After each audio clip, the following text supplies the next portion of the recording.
रामलिया सेठ जी को मैं नमन करता हूं और मैं यहाँ की चित्तौड़ की इस पवित्र भूमि को नमन करता हूं कि यह सूरवीरों की भूमि है। मैं इस भूमि को भी नमन करता हूं। मंच पर विराजमान पार्टी के वरिष्ठ नेता, कैबिनेट में मेरे साथी, आपके अपने लाडले भाई हेमंत मीणा जी, कैबिनेट में मेरे राज्य मंत्री के रूप में भाई गौतम दत्त जी, पार्टी के हमारे जिला अध्यक्ष भाई गोपाल कुमावत जी, प्रदेश के मंत्री भाई पिंकेश पोरवाल जी, जिले के प्रभारी भाई मुकेश रावत जी, हमारी सभापति नगर पालिका प्रतापगढ़ रामकन्या गुर्जर जी, प्रधान पंचायत समिति प्रतापगढ़ रमेश मीणा जी, सभापति बड़ी सालरी विनोद जी, पूर्व जिला प्रमुख बद्रीलाल जी पाटीदार, हमारी पार्टी के वरिष्ठ नेता पूर्व जिला अध्यक्ष धनराज जी शर्मा जी, पूर्व सभापति कमलेश जी डोई साहब, मंच पर विराजमान पार्टी के सभी नेतागण और मेरे सामने बैठे इस क्षेत्र के सभी पूजा योग बुजुर्गों, नौजवान दोस्तों और इतनी बड़ी संख्या में आई मेरी माता और बहनों, सबसे पहले मैं आप सभी को वंदन करता हूं, आपका अभिनंदन करता हूं कि आप इतनी बड़ी संख्या में यहां पहुंचे हैं। मित्रों, मैं आपसे कहना चाहता हूं कि आप सभी को पता है कि 26 अप्रैल को लोकतंत्र का महापर्व है और ये लोकतंत्र का महापर्व हमें 5 साल में सरकार चुनने का मौका देता है। मैं आपसे इतना कहना चाहता हूं, 2014 से पहले की स्थिति आप देखिए कि देश में 2014 से पहले क्या स्थिति थी। आए दिन घोटाले होते थे, आए दिन आतंकवादी आते थे, आतंकवाद करके चले जाते थे। देश तुष्टीकरण के आधार पर चलता था, देश तुष्टीकरण के आधार पर चलता था और जिस तरह से राजनीतिक पार्टियों का जनता से भरोसा उठ गया था, सोचते थे कि आखिर क्या किया जाए। लेकिन आपने देखा होगा 2014 के बाद देश के यशस्वी प्रधानमंत्री माननीय नरेंद्र मोदी जी ने देश में परिवर्तन लाने का काम किया, देश में परिवर्तन लाने का काम। यही नहीं, मैं आपसे कहना चाहता हूं, इस कांग्रेस ने बड़े बड़े नारे दिए थे, ये गरीबी हटाओ के नारे देते थे, लेकिन कांग्रेस का कभी गरीब से वास्ता नहीं रहा, कभी गरीब के बारे में सोचा नहीं। अगर गरीब के बारे में सोचा तो देश के यशस्वी प्रधानमंत्री नरेंद्र मोदी जी ने सोचा, हमारी माता बहनों के बारे में सोचा तो देश के यशस्वी प्रधानमंत्री नरेंद्र मोदी जी ने सोचा, हमारी गरीब कल्याण की योजनाओं से लेकर के, देश के विकास से लेकर के, सीमाओं की सुरक्षा से लेकर के और देश को दुनिया में गौरव दिलाने से अगर किसी ने काम किया तो वो देश के यशस्वी प्रधानमंत्री नरेंद्र मोदी जी ने किया। मैं आपसे निवेदन करना चाहता हूं, हमारी बड़ी संख्या में हमारी माता बहनें बैठी है, क्या इनका दर्द किसी ने देखा? क्या इनका दर्द किसी ने सुना? अरे मैं कहना चाहता हूं 75 साल में सबसे ज्यादा अगर राज किया तो इस कांग्रेस पार्टी ने किया, कांग्रेस पार्टी ने किया। लेकिन किसी के मन में विचार आया क्या कि हमारी माता बहनें शाम को शौच जाती हैं तो रात्रि होने का इंतजार करती, और सुबह जब शौच के लिए आती तो भोर से पहले जाना पड़ता था। अगर किसी ने माता बहनों के बारे में विचार किया तो वो देश के यशस्वी प्रधानमंत्री नरेंद्र मोदी जी ने किया, और घर घर शौचालय बना करके माता बहनों को सम्मान देने का काम किया तो देश के यशस्वी प्रधानमंत्री नरेंद्र मोदी ने किया। यही नहीं भाई और बहनों, हमारी माता बहनों के लिए आपने देखा होगा जिस तरह से बारिश के समय में ईंधन गीला हो जाता था, हमारी माता बहनें किस तरह से उस ईंधन को बचा के रखती थी, लेकिन फिर भी बारिश में फूंक देते देते देते आधा धुआं फेफड़ों में जाता था, आधा आंखों में जाता था। कितनी बड़ी स्थिति खराब होती थी। लेकिन मैं आपसे कहना चाहता हूं, माता बहनों को उज्ज्वला का कनेक्शन दे करके हमारी माता बहनों के साथ सम्मान देने का काम किया तो देश के यशस्वी प्रधानमंत्री नरेंद्र मोदी जी ने किया। मैं किसान भाइयों से कहना चाहता हूं, किसान की चिंता आज तक किसी ने नहीं की।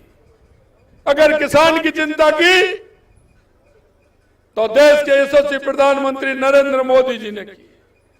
अगर किसान की पहले चिंता की तो भारतीय जनता पार्टी की जब सरकार आई थी तो देश के पूर्व प्रधानमंत्री अटल बिहारी वाजपेयी जी ने की।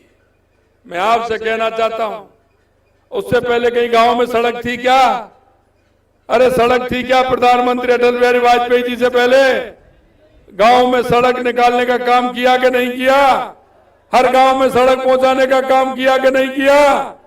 यह देश के पूर्व प्रधानमंत्री अटल बिहारी वाजपेयी जी की देन है, जो उन्होंने प्रधानमंत्री ग्राम सड़क योजना के माध्यम से गांव-गांव में सड़क निकालने का काम किया। ज्यादा आ रहा है, बस। यही नहीं मेरे भाई और बहनों, अभी अगर किसान को सम्मान निधि देने का काम किया तो देश के यशस्वी प्रधानमंत्री नरेंद्र मोदी जी ने किया। कि आपको कभी किसी ने सम्मान निधि दी क्या? अरे बताएं मेरे किसान भाइयों, अब किस किस को सम्मान निधि मिलती है? एक बार हाथ तो खड़ा करिए। अरे आता है ना? अरे मोबाइल में मैसेज आता है कि नहीं आता है? कैसा लगता है?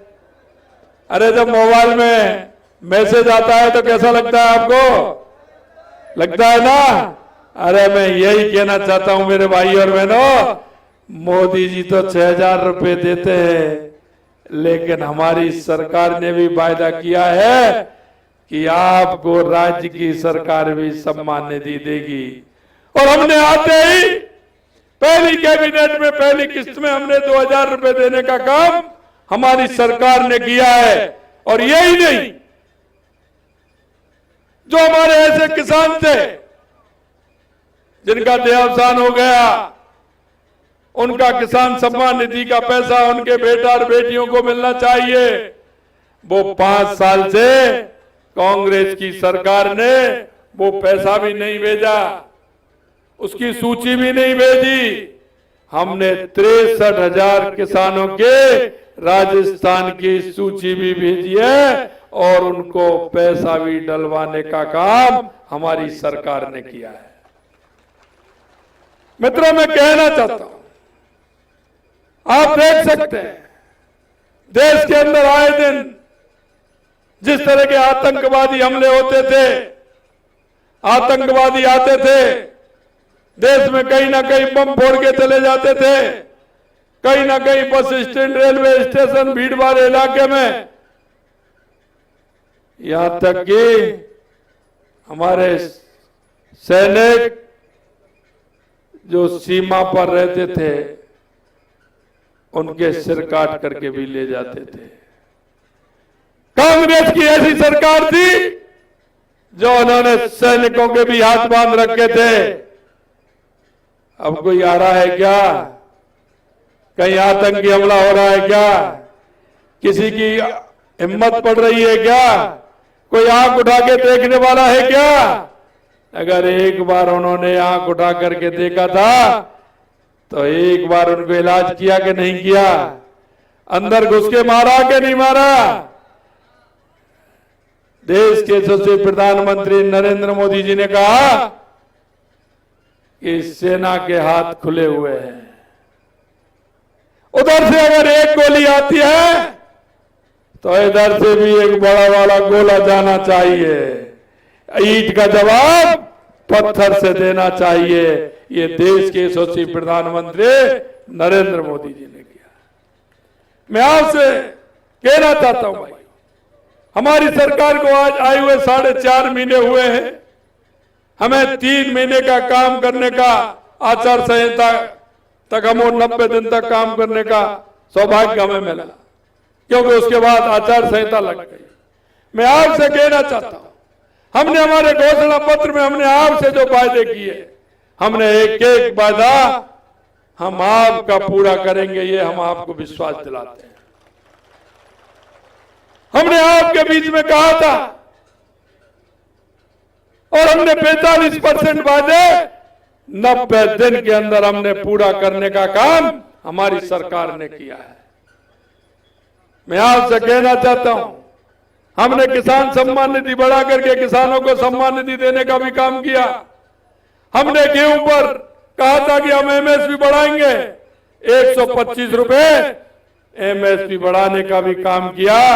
2275 से 2400 रुपए गेहूं की एमएसपी करने का काम हमारी सरकार ने किया। यही नहीं मेरे भाई और बहनों, हमारी माता बहनें, हमारे बुजुर्ग जिनको सामाजिक सुरक्षा पेंशन मिलती थी, कांग्रेस की सरकार ने उसको नहीं बढ़ाया था। हमने कहा हम 1000 रुपए से 1500 रुपए सम्मान निधि करेंगे, 1500 रुपए करेंगे सामाजिक सुरक्षा पेंशन। और हमने पहली किस्त में 1000 से 1150 यानी 150 रुपए बढ़ा करके पहली कैबिनेट में हमने फैसला लिया और हमने 150 रुपए बढ़ाने का काम किया। हमारी आंगनवाड़ी की कार्यकर्ता आशा सहयोगिनी, उनका वेतन किसी ने नहीं बढ़ाया, हमने 15% उनका वेतन बढ़ाने का काम भी हमारी सरकार ने किया है। यही नहीं मेरे भाई और बहनों, हमने लगातार, आपने देखा होगा कि डीजल पेट्रोल की कितनी स्थिति थी। हमसे कहते थे डीजल पेट्रोल का क्या करेंगे, हमने कहा कम करेंगे। कांग्रेस की सरकार ने असंतुलन कर रखा था। गंगानगर में कुछ भाव था, बीकानेर में कुछ था, जोधपुर में कुछ था, उदयपुर में कुछ था, चित्तौड़ में कुछ था। हमने उसको भी संतुलन करने का काम किया है और 3.5 रुपए से 7.5 रुपए हमने पेट्रोल में कम किया है और 3.5 रुपए से 5.5 रुपए हमने डीजल में कम किया है। हमने आपसे वायदा किया, हमने ये भी कम करने का काम हमारी सरकार ने किया है। मित्रों, मैं आपसे कहना चाहता हूं, हमारी सरकार ने जो आपसे वायदे किए थे वो वायदे भी हमने पूरे किए।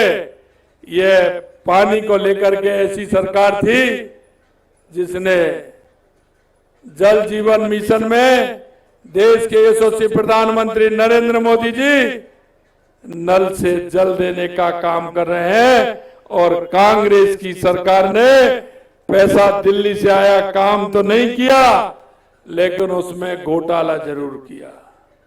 उसमें घोटाला करने का काम किया और हमारे जल मिशन को रोकने का काम किया। मुझे पता है इस चित्तौड़ में सबसे बड़ी, आपकी इन 2 विधानसभाओं में सबसे बड़ी दिक्कत है तो वो पानी की दिक्कत है, पानी की दिक्कत है। हमारी माता बहनों को भी दिक्कत है। मैं आपको विश्वास दिलाना चाहता हूं, आने वाले समय में नल से हर घर जल मिलेगा, हर घर जल मिलेगा, ये मैं आपको विश्वास दिलाना चाहता हूं। मुझे पता है कई योजना है, आज मैं उनके बारे में नहीं कह सकता, घोषणा नहीं कर सकता। मुझे पता है बड़ी सादड़ी के लिए, प्रतापगढ़ के लिए क्या क्या आवश्यकता है। आपने विश्वास किया है, आपने 4 महीने पहले बड़े बहुमत के साथ भारतीय जनता पार्टी की सरकार बनाई है। मैं आपको विश्वास दिलाना चाहता हूं, आपकी एक एक समस्या का समाधान किया जाएगा, एक एक समस्या का समाधान किया जाएगा। मित्रों, मैं कहना चाहता हूं, जिस तरह से इस कांग्रेस ने भ्रष्टाचार की स्थिति पैदा की है, आपने देखा होगा युवाओं के साथ कुठाराघात करने का काम किया। हमने कहा था ना कि हम युवाओं के जो पेपर लीक करने का काम किया है, युवाओं के साथ कुठाराघात किया है, हम उनको किसी कीमत पर नहीं छोड़ेंगे। हम एसआईटी गठित करेंगे, उसकी जांच कराएंगे। और आप देख रहे हो कि हमने 97 यानी 97 लोगों को गिरफ्तार करने का काम किया है। 97 लोगों को गिरफ्तार करने का काम हमने कहा है। हमारे उन किसान के बेटे को, हमारे युवा साथियों के सपनों को चूर चूर किया है, उनके साथ कुठाराघात किया है। हम किसी भी कीमत पर छोड़ने वाले नहीं हैं। ये तो वो लोग हैं जो नकल करते हुए पकड़े गए थे। इन्होंने पेपर खरीदा, नकल के लिए इन्होंने सौदा किया था, लेकिन सौदागर अभी दूर हैं। मैं आपको विश्वास दिलाना चाहता हूं, वो शोरूम मारे हैं, बड़े बड़े लोग कितने भी बड़े हों, मैं आपसे कहना चाहता हूं, एक को भी नहीं छोड़ा जाएगा, उनको भी सलाखों के पीछे बंद किया जाएगा। हमने आपसे वायदा किया था कि जहां गैंगस्टर आते हैं, कभी हमने जातिवाद की बात की क्या? अरे मैं कहता हूं किसान सम्मान निधि सभी को मिलती है कि नहीं मिलती है? आप बताइए, सबको मिलती है कि नहीं मिलती है? आप बताइए, किसी जातिवाद की क्या हमने? खाद्य सुरक्षा का सभी को मिलता है ना, खाद्य सुरक्षा सभी को मिलती है। हमने किसके बारे में सोचते हैं? हम समाज के बारे में सोचते हैं, हम देश के बारे में सोचते हैं, हम देश को आगे ले जाना चाहते हैं, हम देश के विकास में विश्वास करते हैं। और कांग्रेस हमेशा लूट और झूठ की राजनीति करती है। मैं आपसे कहना चाहता हूं मेरे भाई और बहनों, अरे कांग्रेस के लोगों से पूछिए, मेरे से कई प्रेस वाले बंधु पूछ रहे थे, भाई कांग्रेस का घोषणा पत्र है, आप उस पर क्या कहना चाहेंगे? मैंने कहा हम ये कहना चाहेंगे कि कांग्रेस घोषणा पत्र बनाती है, फिर उसको खोल करके नहीं देखती, उसको तो सिर्फ घोषणा ही घोषणा करनी होती है। हमारा संकल्प पत्र है, हमने आपके बीच में जाकर के संकल्प पत्र बनाया है, हमने आपकी एक एक समस्या को उसमें लिखा है। हमारा कर्तव्य बनता है कि हमारे एक एक संकल्प पत्र को हम पूरा करेंगे। कांग्रेस की स्थिति ऐसी हो रही है जैसे कोई किसी के पिताजी बिल्कुल उम्र के पड़ाव पर थे, 90-100 साल के, खटिया में थे। उन्होंने बच्चों को बुलाया और उन्होंने कहा कि इस गौशाला में इतने दे आना, इस गौशाला में इतने दे आना, इस गौशाला में इतने दे आना। अब उनको जितनी गौशाला ध्यान आई उन सबको कह दिया इस मंदिर पे भी ये दे आना। बच्चे बड़े हैरान, वो बोले पिताजी आप तो ऐसे घोषणा कर रहे हो। मैंने कहा मेरा तो घोषणा करने का ही काम है, देना तो है नहीं, देना तो आपको है। तो गहलोत साहब तो घोषणा करते हैं, अभी भी घोषणा कर रहे हैं। अरे मैं आपसे कहना चाहता हूं मेरे भाई और बहनों, पिछले चुनाव में इन्होंने घोषणा की थी कि किसानों का संपूर्ण कर्जा माफ करूंगा। चित्तौड़ का हो गया हो तो हो गया हो, हुआ है क्या? अरे हाथ खड़े करके बताओ, हुआ है क्या? अरे घोषणा की थी क्या नहीं की थी? आप किसी का कर्जा माफ किया क्या? तो ऐसी घोषणा करते हैं गहलोत साहब। आपने देखा युवाओं से कहा कि मैं 3,500 रुपए भत्ते देने का काम करूंगा। अरे भत्ता मिला गया किसी युवा को? युवा बैठे हैं, जरा हाथ खड़े करिए, युवाओं को मिला क्या? अब ऐसी घोषणा करते हैं। मैं आपसे यही कहना चाहता हूं मेरे भाई और बहनों, क्या कांग्रेस ने हमेशा झूठ और लूट की राजनीति की है, झूठ और लूट की राजनीति की है। भारतीय जनता पार्टी हमेशा गरीब को गणेश मान करके सेवा का कार्य करती है। आपने देखा होगा हमारे सांसद सीपी जोशी जी किसानों के हक की लड़ाई लड़ते हैं कि नहीं लड़ते हैं? जहां आपकी आवश्यकता होती है हर ऑफिस में जाकर के किसानों के लिए लड़ते हैं। कितने अच्छे आदमी हैं सीपी जोशी जी, हमारे प्रदेश अध्यक्ष हैं। मैं आपसे निवेदन करना चाह रहा हूं मेरे भाई और बहनों कि 26 तारीख को एक एक वोट, चाहे अपना रिश्तेदार हो, मिलने वाला हो, कोई भी हो, आपके मोबाइल में खूब नंबर है उनके, आप सभी को फोन करेंगे, सभी को बताएंगे कि 26 तारीख को सुबह 7 बजे से वोटिंग करनी है और लगातार कमल के फूल का सामने का बटन दबाना है। एक एक वोट वो मोदी जी के लिए जाएगा, सीपी जी का वोट एक एक मोदी जी के लिए वोट जाएगा। मैं माता बहनों से और मैं कहना चाहता हूं, माता बहनों से कहना चाहता हूं, क्यों? पहले मतदान और फिर जलपान। माता बहनों, सुबह की चाय बना के तो दे देना, सुबह की चाय बना के तो दे देना 5 बजे 6 बजे, लेकिन जब अगर वो नाश्ता और भोजन की कहना तो पहले ये कहना कि ये नहीं मिलेगा, पहले वोट डाल के आओ, फिर नाश्ता पाओ, भोजन पाओ। ये करेंगी ना? ये करेंगी सभी माता बहने? हाथ खड़े करो। पहले मतदान और उसके बाद जलपान। तो पहले मतदान करने जाएंगे, उसके बाद नाश्ता और भोजन करेंगे।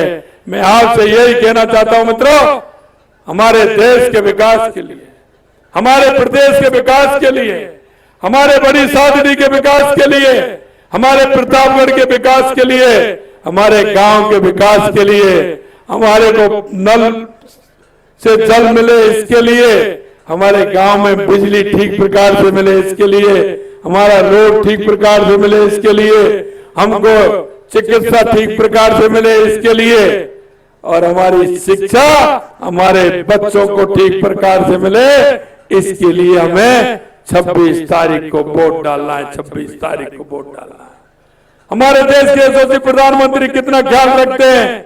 70 साल के उम्र के जितने भी हमारे बुजुर्ग हैं उनका सभी का 5 लाख तक का इलाज फ्री होगा, फ्री होगा। यह मोदी जी ने कहा है, मोदी जी ने अपने घोषणा पत्र के अंदर कहा है। मैं आपसे यही कहना चाहता हूं मित्रों, हमें हमारे देश को आगे बढ़ाते हुए, प्रदेश को आगे बढ़ाते हुए 26 तारीख को पूर्ण रूप से मतदान करना है ना? तो हाथ खड़े करिए, सभी अपना हाथ खड़े करिए और मुट्ठी बीचिए और जोर से बोलिए भारत माता की।